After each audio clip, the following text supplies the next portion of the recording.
एक बार जिन नाम ली हित सो होए अति दीन, ताको संग न छाणही ध्रुव अपनो कर लीन। ये महारसिक शेखरों के वचन है, कोई ऐसे मिथ्या वचन थोड़ी। श्वास को भी रोक लेते हैं। भगवान का जो मंत्र श्री देवर्षि नारद जी ने दिया उसी का ध्यान कर रहे। ऐसा पद मिला कि सप्त ऋषि परिक्रमा करते हैं, ना उनके पिता को मिला ना उनके पितामह को मिला। इसके आगे तो है ही नहीं।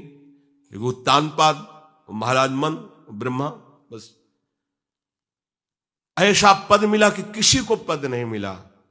पर आप देखो कामना की पूर्ति के लिए कैसे निष्ठावान हो करके, प्राणों को समर्पित करके भगवान की आप बीड़ी सिगरेट पियो, प्याज लहसुन मांस मछली दुनिया की दलित दुराएं करो, हाँ हमारी कामनाओं की पूर्ति हो जाए। बेकार बकवास करते हैं लोग आकर। परमार्थ को एक हंसी बना दिया है, एक मजाक बना दिया है, संतों को एक नाटक बना दिया है, संत मार्ग को एक उपहास का स्वरूप बना दिया है। हमारी ये कामना की पूर्ति कर दो। उनका जीवन कामना की पूर्ति के लिए तुम्हारे, अरे तुम्हें निष्काम करके भगवत साक्षात्कार कराने के लिए कि ये छोटी मोटी जिनमें तुम फंस कर तुम्हारी दुर्गति हो रही उसी में और वो बढ़ावा देने के लिए। पर संसार तो अपनी बात मानता है, उस ना शास्त्र की बात मानता है ना संतों की। भगवान कह रहे हैं वो सुकृति है जो मेरे से धन चाहते हैं, दुष्कृति तो आ ही नहीं सकता। तो आप सुकृति के आचरण करो। बड़ा विचित्र भाव है संसार का। चाहता है सुख हो, आचरण करता है दुख पाने वाले। दुष्कृति करो, पाप करो, सुख चाहो, कैसे हो सकता है भाई? कैसे हो सकता है ऐसा?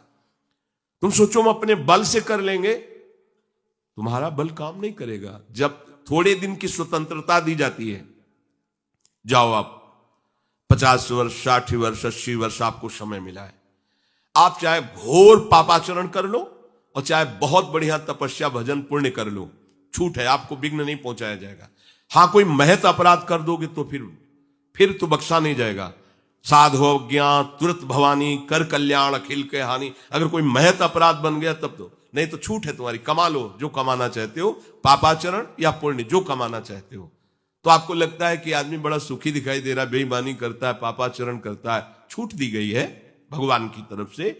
ये कर्म भूमि है, तुम कर्म कर सकते हो, अच्छे या बुरे दोनों की छूट है। तुम भगवान का भजन करके नारायण बन सकते हो, नारायण स्वरूप में स्थित हो सकते हो।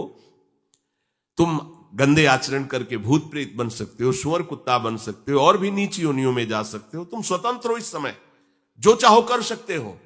ये हरि योनि को छूट नहीं, केवल मनुष्य योनि को छूट है। और तो सब अपने विवश होकर कर्मों को भोगना ही पड़ेगा, चाहे वो देवता क्यों ना हो। सावधान हो जाओ, भगवान ने छूट दे दी। ये यहां नहीं कह रहे कि तुम निष्काम ही होकर हमारी शरण में आओ। बड़े कृपालु हैं, जगत पिता है ना।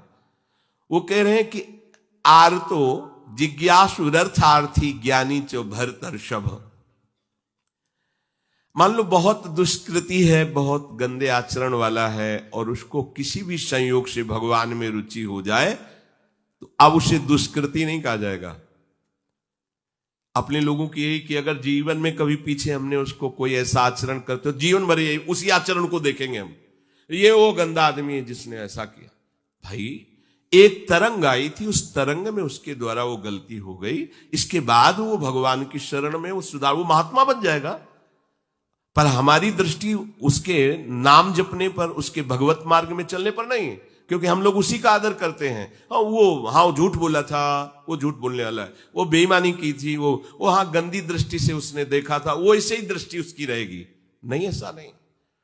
दुष्कृति आचरण करने वाला किसी संयोग से यदि उसकी भगवान नाम में रुचि हो गई, सत्संग में रुचि हो गई, भगवान का आश्रय ले लिया, तो भगवान कहते साधुरिव समन्तव्य। अब उसे साधु मानो, बड़ा पुण्यात्मा है, क्योंकि मेरे आश्रय में आ गया, मेरी शरण में आ गया। भगवान कृपा करके ये 4 बातें कह रहे हैं। अगर आपको कोई भारी से भारी संकट है, चाहे जितना बड़ा संकट हो, कई घटनाएं अपने जीवन में हमने देखी, आश्चर्यमयी घटनाएं, जो बिल्कुल बस केवल भगवान ही बचा सकते थे। मुरारी शरण जी और कई संत अपने गिरिराज जी की परिक्रमा में रात्रि में गए थे। 2 बजे के लगभग वापस आ रहे थे हाईवे से, और ड्राइवर सो गया। और डिवाइडर उस पे गाड़ी ऐसे एकदम जोर से, राधे श्याम, बिल्कुल रफ्तार से गाड़ी चल रही, एकदम ऐसे, एकदम आवाज जोर से प्रभु की इच्छा से निकला, राधे श्याम। गाड़ी बंद, ऐसे ही ड्राइवर बार बार सबसे हाथ जोड़ के कि पहली बार ऐसी गलती हुई, मैं सो गया पहली बार। वो समझा कि पीटे, हम कुछ नहीं, शांत, ना कोई पीछे से गाड़ी आई। अब इंजन कैसे बंद हुआ, वो गाड़ी वहां कैसे रुक गई, केवल प्रभु। इसका हम कोई महत्व नहीं रखते कि कोई बड़ी बात है। अरे जीवन उनके हाथ में, आज ले लें या कल ले लें, लेना, ये जीवन उनको समर्पित है। जैसा अगर आप संकट में हैं, पुकार के देखिए, राधा, पूरा दृश्य बदल जाएगा। पुकार के तो देखिए, पर बिना अपनापन हुए पुकार नहीं सकते आप उस समय। अरे दैया रे, ऐसे आएगा, राधा नहीं निकले, अरे बाप रे, ऐसे आएगा, राधा नहीं निकलेगा, क्योंकि तुम्हारे दैया और बाप है ना। हाँ, हमारे तो यही है जो कुछ है, राधा।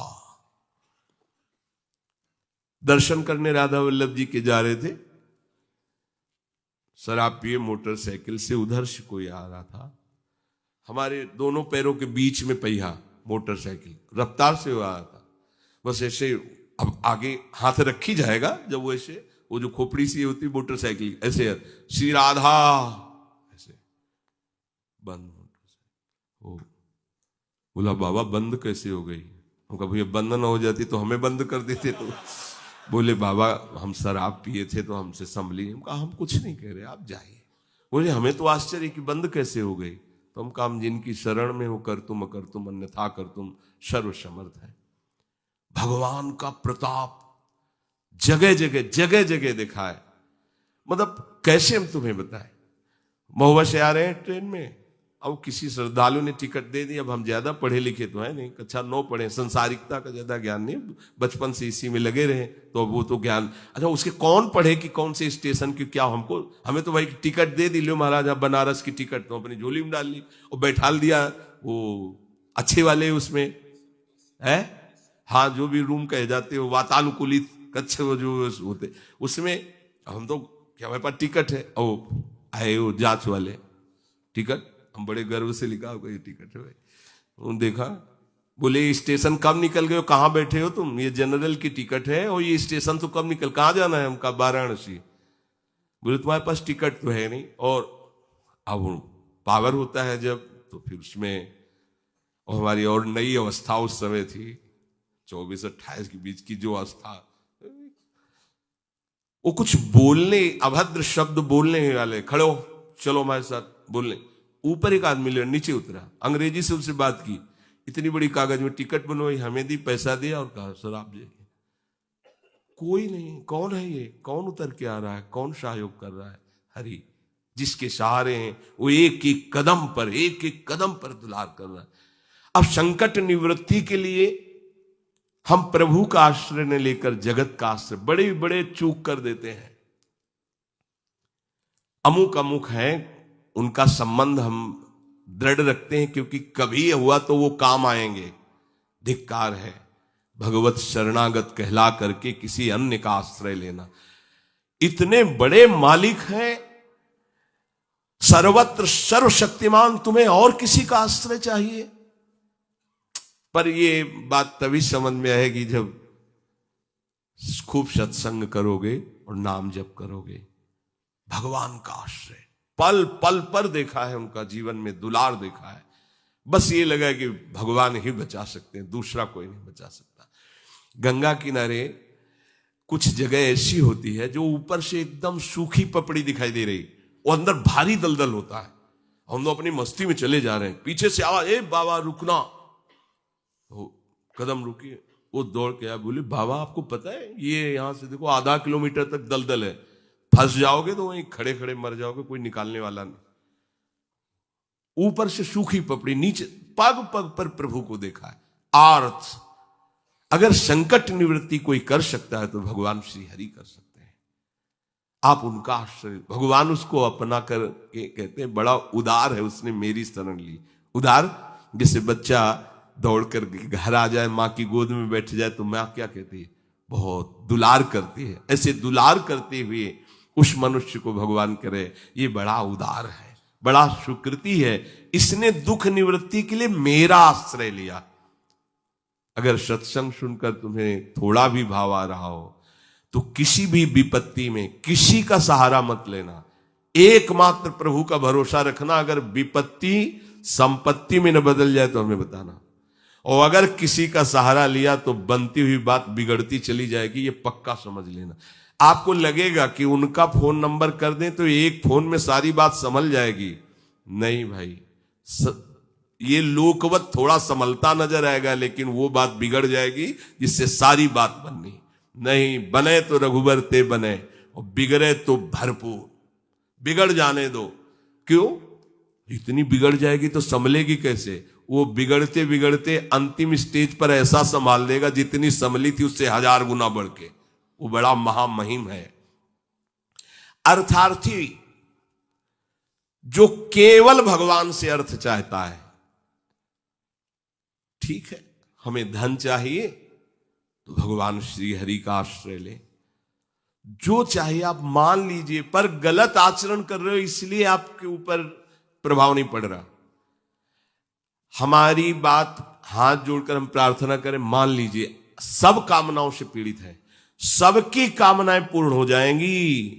जो इच्छा करी हो मन माही, प्रभु प्रसाद कछु दुर्लभ नाई। पर मांस खाना छोड़ो, शराब पीना छोड़ो, पराई बहन बेटियों के साथ गंदी दृष्टि करना बंद करो, ये गंदे आचरण बंद करो, राधा राधा बोलो, ना पूर्ण हो जाए तो मैं बताना। मनमानी आचरण करते हो, गंदे पापाचरण करते हो, फिर कहते हो कि हमें कुछ दिन राधा नाम जपते हुए अभी लाभ नहीं मिला। लाभ कैसे मिले? आप नीचे से तो ऐसे असाधन कर रहे हो, पापाचरण कर रहे हो, प्रभु की आज्ञा का उल्लंघन करोगे तो कैसे प्रभु प्रसन्न हो जाएंगे तुम पे? हमें किसी से अपना काम बनाना होता है ना, तो उसकी रुचि के अनुसार चलना होता है। एक साधारण व्यवहार की बात करें, हमें आपसे काम बनाना है तो हमें आपकी रुचि देखनी पड़ेगी और आपकी रुचि के अनुसार चलना पड़ेगा। आपकी भावना में हमारी कदर बने तब हमारी बात बनेगी। तो हमारे प्रभु तो पहले ही कहते हैं तुमसे कि ममई वांसो, तू मेरा है। पर प्रभु की आज्ञा है शास्त्र के अनुसार चलो, जो मैं बोल रहा हूं वैसे ही चलो। ऐसा चलोगे तो तुम्हें धन मांगना ही नहीं पड़ेगा। आपको मजाक लगता है ये सब कथाएं सुनकर, अगर विश्वास हो तो तुम्हें मजाक न लगे, ऐसा तुम्हारे जीवन में भी हो जाए। नरसिंह मेहता जी के पास उनकी बेटी के यहां भात भरने के लिए जब चर्चा चली तो अब ये लगा कि अगर यहां निमंत्रण नहीं भेजेंगे तो बहू को दुख होगा, और निमंत्रण भेजते हैं तो बेइज्जती की बात होगी, क्योंकि सब बाबा जी आएंगे फटे पुराने कपड़े, मंजीरा और करताल लिए, और हरि नाम कृष्ण नाम गोविंद नाम कीर्तन करने। अब यहाँ वीआईपी लोगों के बीच में और लोग पूछेंगे कौन है तो कहेंगे समधी, बेइज्जती महसूस होगी। धनाभिमानियों को ये रहता है कि ये तो भिखारी हैं, बाबा जी हैं, इनके सामने क्या बेइज्जती नहीं। तो बोले इतना लिख दो कि वो आएंगे ही नहीं, इतना पर्चा में भात का सामग्री लिख दो कि वो आएंगे ही नहीं। ये बात जब कि निमंत्रण भी हो जाएगा और नहीं आए तो बेटी भी, जो बहू है वो भी नाराज नहीं होगी, भाई निमंत्रण तो गया है, पूरा लिख दिया। नरसिंह मेहता जी के पास पत्र गया, उन्होंने देखा, जाके ठाकुर जी के चरण, महाराज, क्योंकि भगवान के सिवा कोई आश्रय है नहीं।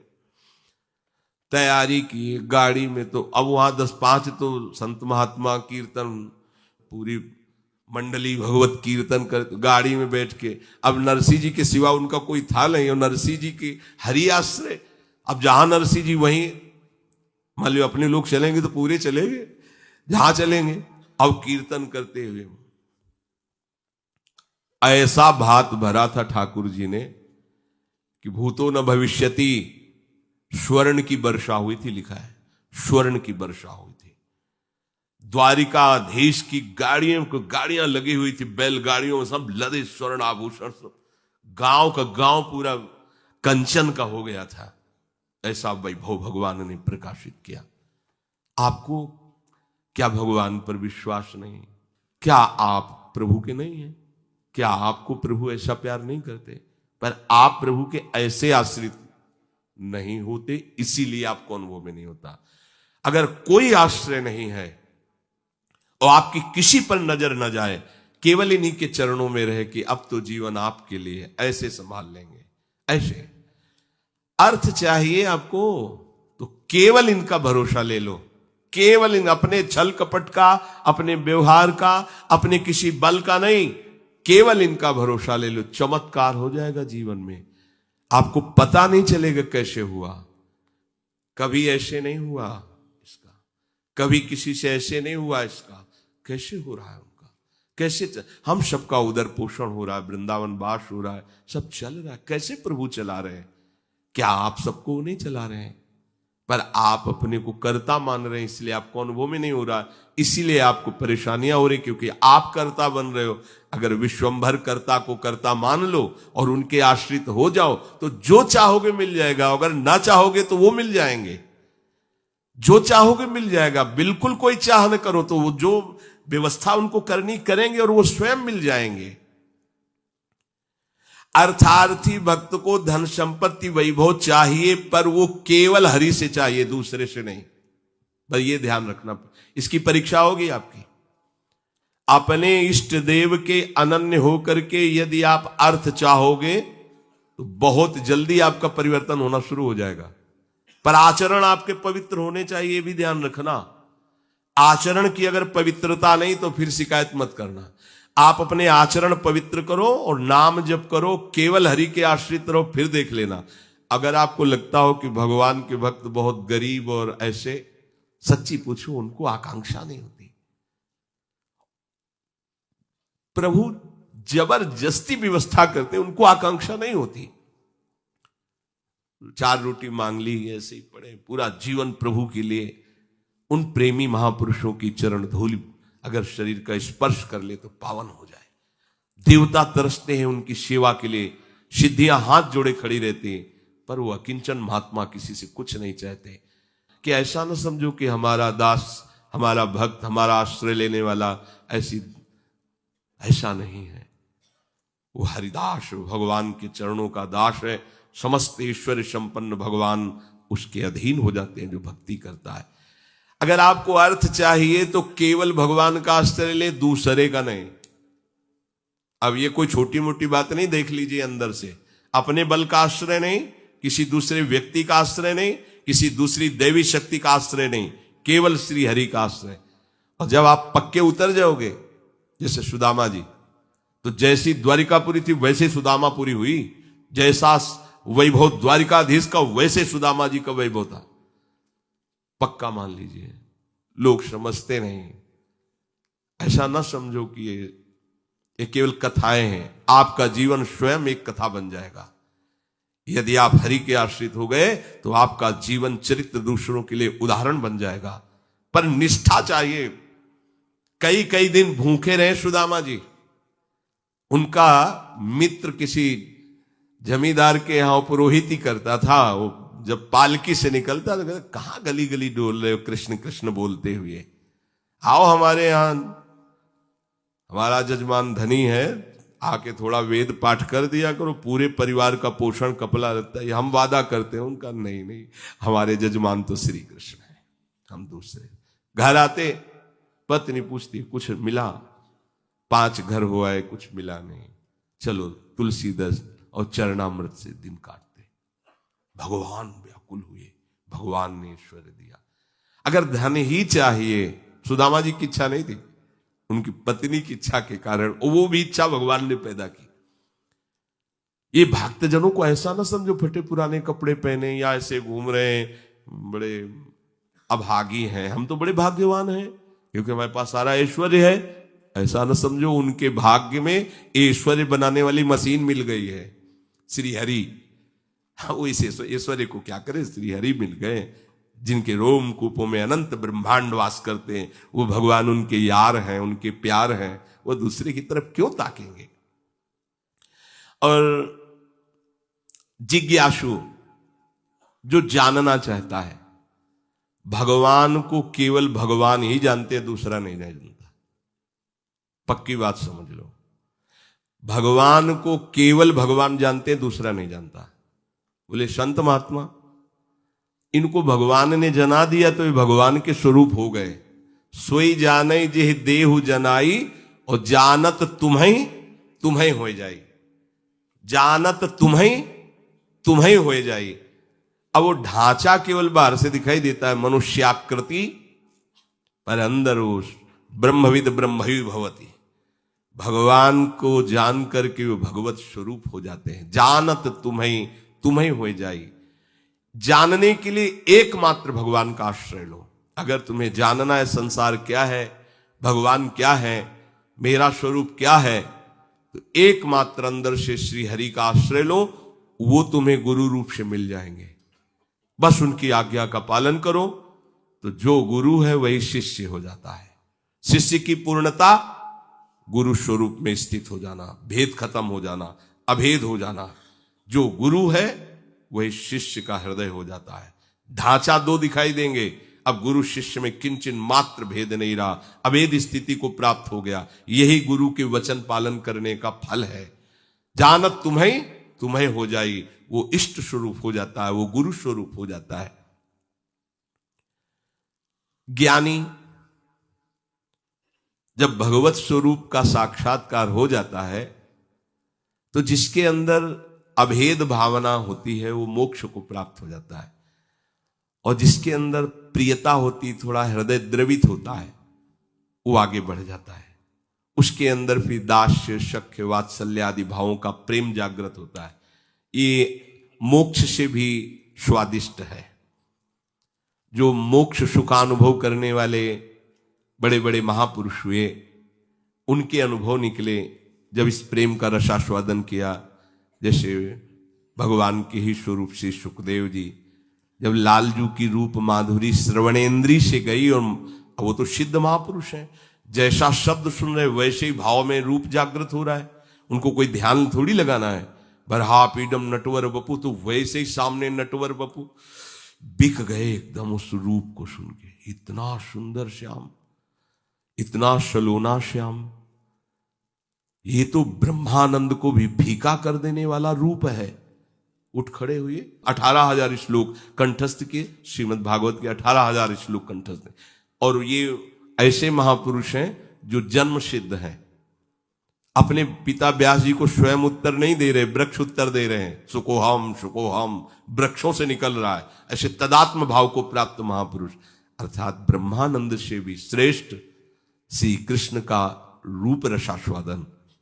मधुसूदन सरस्वती जी बंसी विभूषित करा नवनी हृदाभात, उसमें कह रहे हैं कृष्णात् परम किमपि तत्व भाम। कृष्ण से कोई बड़ा तत्व है मैं नहीं जानता। तो जो भगवान कह रहे हैं कि ज्ञानी जो भक्त है, यहां दो भाव ज्ञानी की, जिन्होंने सत्य को जान करके भगवत स्वरूप में लीन हो गए, या जो सत्य स्वरूप भगवत स्वरूप को जानकर प्रेम में लीन हो गए। प्रेम में लीन होना, अभेद होते हुए भी भेद भाव को स्वीकार करना। ये भेद मायाकृत नहीं है, ये चिदानंद भाव भेद है, भाव भेद।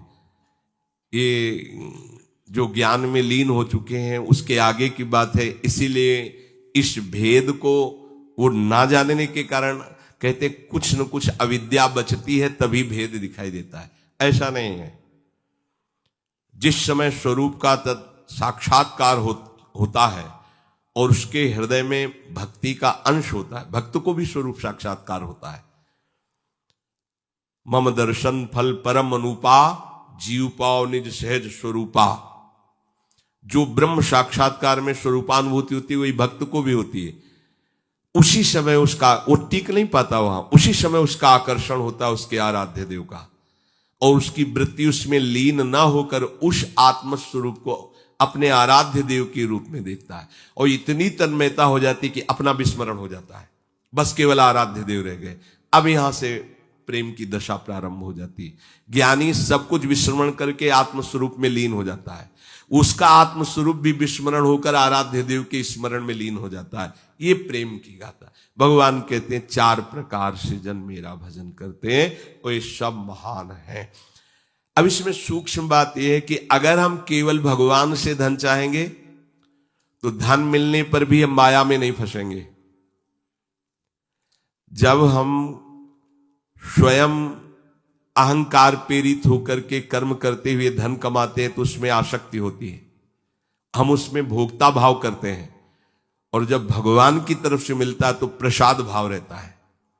ये सब प्रभु का प्रसाद है, और प्रसाद होने के कारण वो प्रसन्नता रहती है, धनाभिमान नहीं रहता। प्रसादे सर्व दुखानाम हानिरस्योपजायते, अंदर प्रसन्नता रहती है और भगवत कृपा का उसको प्रतिपल अनुभव होता रहता है।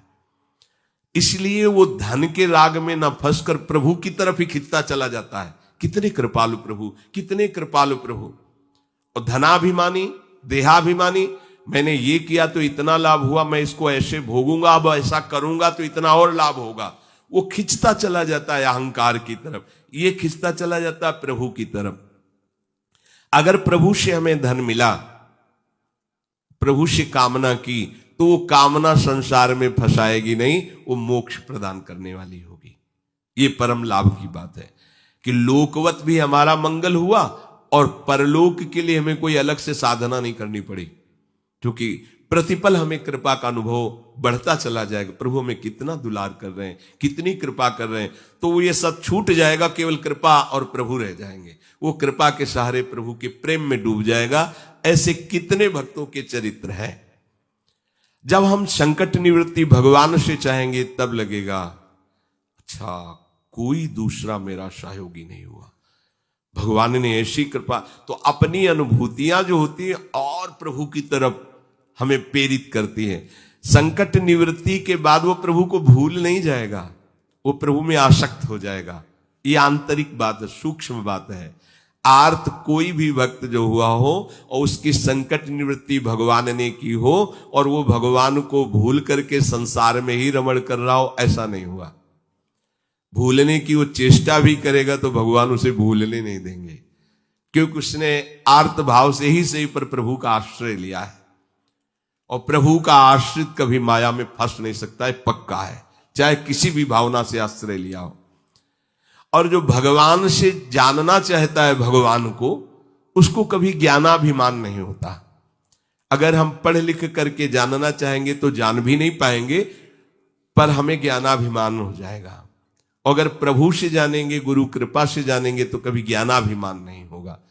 इसीलिए हमें अगर सांसारिक सुख भी चाहिए तो केवल हरि का आश्रय लें, सांसारिक दुख की निवृत्ति चाहिए तो केवल हरि का आश्रय लें, और हरि को जानना है और पाना है तो केवल हरि का आश्रय लें। वो सब साधन दे देंगे, वो सब हमको मार्ग दे देंगे, जिससे हमें उनका बोध हो जाएगा या प्रेम हो जाएगा। हम हरि को छोड़कर अन्य आश्रय न लें, हम हरि को छोड़कर किसी अन्य का भरोसा न करें, तो इस प्रपंच की चाह रखते हुए भी हम भगवान को प्राप्त कर लेंगे। बहुत सरल भगवान ने बता दिया। अब भी समझ में ना आवे तो आप जाने। हमारी यही तो चाह है, हमें धन मिल जाए, हमारी दुख निवृत्ति हो जाए, हमें ज्ञान हो जाए, हमें मोक्ष हो जाए, सब हो जाएगा। केवल भगवान का आश्रय ले लो और नाम जप करो, पर गंदे आचरण मत करो। आहार विहार संयम से करो, शास्त्र संयम से। अब करो गंदा आचरण। जो गंदे आचरण वाले थे जब प्रभु की शरण में आए तो उलट गए, फिर दोबारा नहीं देखा उधर, तो क्या हुआ, वो महात्मा बन गए। अब अपने भगवान की शरण में आए, अगर गंदे आचरण करते रहेंगे तो अनुभव नहीं होगा, और ये होगा कि पता नहीं भगवान आपके ऊपर प्रसन्न होंगे इसलिए ऐसा हो गया, हमारा तो नहीं हुआ। आप आचरणों को, भगवान का बल आपको सहयोग देगा, आपको बचाएगा। पर आप इच्छा करके यदि कामनाओं की प्रवाह में बहकर गंदे आचरण करेंगे तो छूट भी दी है भगवान ने, आप करो और उसका फल भोगो। अवश्य में भोक्तव्यम कृतम कर्म शुभाशुभम। आश्रित को ये ध्यान रखना चाहिए, अपने आराध्य देव के विरुद्ध आचरण नहीं करना चाहिए। अगर कहीं होने की संभावना हो तो आराध्य देव से प्रार्थना करनी चाहिए, बचा लो प्रभु। हर्षित हो कि कैसे कोई पापाचरण कर सकता है भगवान का दास कहलाकर, भगवान का शरणागत कहलाकर। सबके अंदर वासनाएं होती हैं, इन्हीं का नाश करने के लिए तो हम भगवत मार्ग के पथिक बने। और नाम में इतनी सामर्थ्य पूछो मत। ये तो जैसे जैसे तो ऐसा लगता है अभी तो कुछ परिचय ही नहीं मिला नाम का। इतना अमोघ, इतना अगाध, इतना अथाह वैभव नाम में है। सच्ची मानिए, सच्ची मानिए, आप बस लगे रहो राधा राधा राधा, फिर देख लेना आप, खुद देख लेना आप। बस ये चीजें बंद कर दो जो असाधन है। ये होने के हमने विचार भी किया, जब लोग प्रश्न करते हैं कि नाम तो हम भी जप रहे पर, तो विचार किया आप असाधन करते हो, भगवत विमुख आचरण करो, कैसे प्रभु को आप प्रसन्न कर पाएंगे। अभी तक करते रहे, कोई बात नहीं, वो भूत है, निकल गया भूत। वर्तमान को संभालो, वर्तमान में कोई गलत आचरण न हो तो आपका परम मंगल श्री हरि कर देंगे। शेष चर्चा श्री राधा वल्लभ लाल।